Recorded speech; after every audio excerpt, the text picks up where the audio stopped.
Hi, Rob the Frugalist here. This is a guide for those people who are wondering whether they can get a log burner and heat their house for free. The short answer is yes and yes, but there's a bit of work that you need to be thinking about doing. So I'm going to talk about all the things that you need to consider before buying a log burner to see if you can heat your house for free. The short answer is yes, you can, but there's a number of things and habits you need to be doing in order to make it successful and basically worth your while. Firstly, it will turn into a little bit of a hobby, so it's not a zero time thing. You're going to have to invest a little bit of your time into doing this, but this can work really well.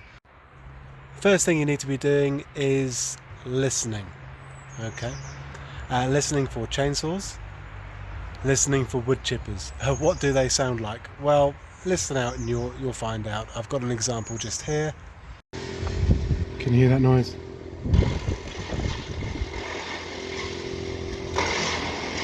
That's a noise to listen for.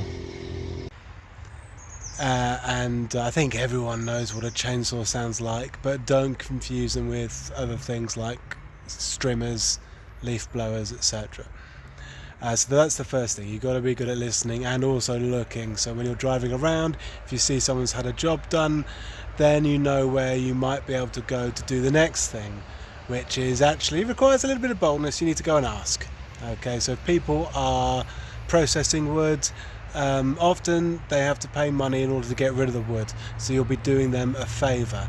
Not every time. Some people actually sell the wood on, process them themselves. Some people can get them, sell them on as biofuel, so they've got a system in place. So be prepared that will happen. But the way I approach it is I usually leave them with a few drinks, beers or whatever, as a thank you, and they're a little bit more likely to say yes next time as well, or even seek you out. So that's the first thing. The first thing is listen and look. The second thing is being able to ask. The next thing we need to think about is storing. So before you chop all your wood up and split it all, you need a place to store it. So if you have a look over here, I've got a bunch of stores which I've made already. I've got five stores. So you've got 3 over there, and you can make them really easily. Say easily, you need to spend time on it, of course, but you can easily do it using old pallets that are no longer wanted. Put a few nails in them. I've got some videos on how to do that. This is one. This is my first ever one. A little bit of tarpaulin on the top. Open-sided is hugely important because you want the air to kind of help the seasoning process. This is a couple of old fences actually I was going to throw away, and I've reclaimed a little bit of tarpaulin, and you can see there I've got 2 kinds of wood there. I've got some softwoods down the left, and I've got some lovely silver birch, which these are all seasoned and ready to go. So you need to be doing this in a little bit of advance. So if you're looking for a log burner for next year or in 9 months' time, now is the time you need to be building your stores, because it will take some time to season. I do have videos on how to do all of these things, by the way, but YouTube won't let me link them all because it'll get a little bit spammy. So do subscribe and just have a little look through whatever you need to figure out, and I'll have a video on it. The next thing to consider is processing. So here I've got a very old tree stump that's actually made of eucalyptus. Eucalyptus is excellent for chopping stumps, that is, chopping stumps. It's fantastic to burn. It's a lovely hardwood. It smells delicious when you split it. If you do get some, split it immediately, else it turns it gets hard as stone, which actually makes it great for the chopping block that you can see here. So here I've got some wood ready to be processed, all different shapes and sizes. If you're doing this for free, you can't be fussy. You just take what you can get. And in order to do this, you need to have pretty much a chainsaw and a splitting axe. I've got a Fiskars X27 splitting axe, and I've got a chainsaw which is a Bosch electric chainsaw. Much less kickback with electric chainsaws, but be advised to wear chainsaw chaps, they're special trousers, have appropriate gloves and footwear, and always wear goggles, because things can flick up and you do not want to be blinded from this. So do get advice before using a chainsaw. Courses are available, and I'll leave it at that. But you do need to be able to process the wood. Now, the good thing about processing the wood is, especially if you're using axe for the first time, is you'll generate your own kindling. When you slightly miss it, if you take an edge off, that will give you your kindling, but the main logs will be great for burning. So this will produce everything you need. Again, I've got videos on how to do this. Just search through the backlog of what I've got. I almost forgot to say, kindling, you can, apart from the offcuts from your wood when you process them, kindling, literally twigs everywhere. Just lazily gather them, passively gather them, and you'll have plenty to last through the year. For some reason, kindling is ridiculously expensive if you see it in the shops. Makes no sense whatsoever. And in terms of fire starters, newspapers are brilliant.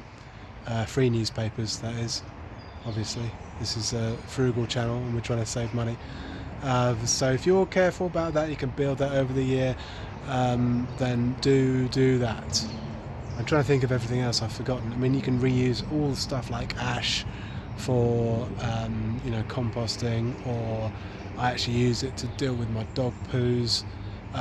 It's great because obviously that's horrendously stinky stuff, and if you just put it with a bit of ash, then it just absorbs all the odours and makes it easy to dispose of them. Yeah, I've got videos on that too.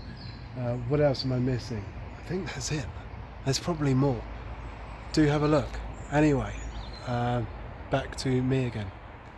So that's processing, and when you've processed it, obviously you'll need to store it in the log stores. I've got one, where is it, in the background. I've got two there full of oak, one on the end's empty, so that's what I'm going to be using next.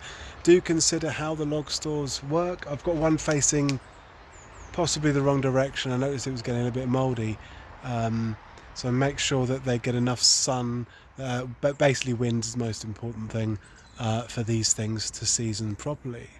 Okay, the next thing is seasoning, of course. You will want pretty much, unless it's ash, which allegedly seasons in about 3 months if it's put in a well ventilated area, you'll need at least 6 months to season the wood. If it's wood which is a really good hardwood like oak, it will take a bit longer. You're looking at maybe 18 months, even 2 years. I've got a whole bunch of ancient oak, and you can tell it's not fully seasoned because when you pick it up, it's heavy. You can use a moisture meter. You want to be getting that moisture down below 20% moisture before it's really good to grow, to burn. Otherwise, if you continually do that, it will creosote up your chimney, potentially cause chimney fires, further costs. It then becomes not worth it. So you do need fully seasoned wood in order to do that. Incidentally, when you're working with softwoods and hardwoods, it's good to mix it up in the fire. Otherwise, hardwoods they don't always take on that well when burning. I'm looking mainly at oak there. I've noticed oak often blackens before burning, and there's two reasons for that. Firstly, it's a very dense hardwood, so it'll take a bit more to go, but secondly, is it fully seasoned? That's the question mark. So it won't burn as well unless it's fully seasoned, and I actually burnt one which I don't think was as seasoned as it could have been, so you just got to be aware of that and respond accordingly. What's next? What else do you do? Burning is next. How do you burn? How do you maintain your fire? You want to look for the most efficient burn possible. Okay. Again, I've got videos on that. But don't burn it all at once. Don't burn it too hot. Don't smolder it or slumber the fire. That's not a good idea, because that will also creosote up your chimney and it will produce more smell in the neighbourhood. A good fire burning will not produce any smoke any visible smoke from your chimney, and that's good to know. So if it's got smoke coming out of it, then have a little look, increase the air to it, and it will burn a little bit hotter and it will burn a little bit cleaner. And you don't really want to be mucking up the atmosphere, because there's loads of log burning bashers out there ready to say it's bad for your lungs, etc., or it's terrible for the atmosphere. We're looking at the carbon cycle here. There's a reason they call it a cycle, because it is basically carbon neutral These things would otherwise rot, leaving carbon dioxide in the atmosphere. So what we're doing is we're just continuing that process. The next thing to think about is efficiency, maintaining, and reducing waste. So I chuck out a whole load of coffee beans, coffee grounds. They will burn, but you need to process them. Again, I've got a video on how to make your own coffee logs. A lot of fun with the chainsaw clippings from this. Because when you process this, produce loads of sawdust. You can actually combine that with a bit of shredded paper and some of the coffee grounds. It makes nice little coffee logs, and they burn for ages. Not massively hot, but they'll keep the fire going nicely, and that keeps the house nice and warm. And in terms of whether it's worth it or not, of course it is absolutely worth it. We've saved hundreds on our gas bills because we've not had to heat the whole house. We just get one, and we've only got one log burner, but that heats more than one room, and we get the air blowing around the house and it heats a few rooms up. No, it doesn't heat the whole house. We still use our gas central heating, but not nearly as much. And if you look at the kind of latest news, we had a cold snap recently in the UK, and the papers were like, we've only got 1 week left of gas. Oh yeah, but don't use your log burners, because that's bad. It's like, crikey, if everyone using their log burners turned their gas on, we would have a national crisis. So what we're really doing is helping out here. And once you've actually had your first burn, you want to be looking to continually replenish. So always be on the listen out for wood that's being cut down, processed, available. It's not like it grows on trees. It is trees, right? So these things are continually available. Be patient. Don't panic. You don't need to buy your own wood if you're patient like this. If you're obviously dependent for the whole of your house to be heated, that's a different story. You'll need to figure out a supplier on a good deal. But for hobbyists like myself, you can actually save hundreds just by, and it's really satisfying. It's just by doing this yourself. And I'm going to be processing this probably today or tomorrow, split it up and putting it into one of my log stores, which is empty, which I will show you right now. This is probably the third log store I've created, and this is one.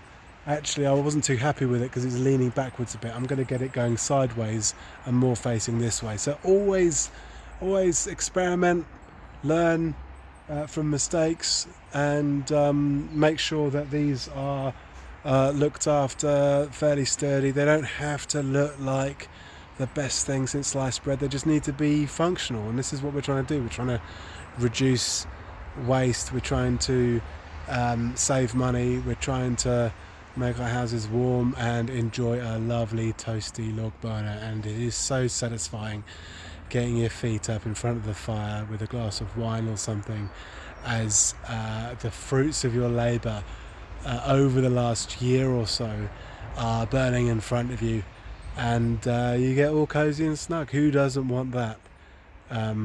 I absolutely do want that, which is why I'm doing this. So for each of these steps, I've got vids on how to do it. If you've got any questions, you think I've missed anything, please jot them down in the comments there. And hope you have a great rest of your year. So the thing is, if you're looking to start log burning, you want to start storing your logs now. Get your logs in now. Start looking, start processing, build your stores, etc. And by the time you've installed a log burner, and obviously get the most efficient one with the latest certificates and the DEFRA stuff done. A lined chimney is a good idea. I only do logs. I don't do a mixed fuel or anything like that. I'm not sure we're allowed around here anyway. But yeah, it's going to be, you will not regret it. But you do need to be looking now for next year. So the stuff that I'm looking now will be for probably the year after next, because I've got a whole bunch of oak here, which I've already had for over a year now, I think. So that'll be ready to go next year, and that will take a while to burn through because there's a lot. This is quite a deep pallet there, and we've got some more over the other side of the shed. So this is I'm basically storing now for in a year and a half's time, and you just keep that going, and so nothing becomes an emergency. Just keep an eye out, keep an ear out, get to know fellow log burners in your area as well, because you can watch out for each other. Rarely do you need to use all the wood that's felled, so if you can actually share the love, definitely do. Creates a community, good chats and collaborating, and two people can definitely carry more wood than one person. Okay, hopefully this has been of use to you. Have a great week ahead. Bye bye.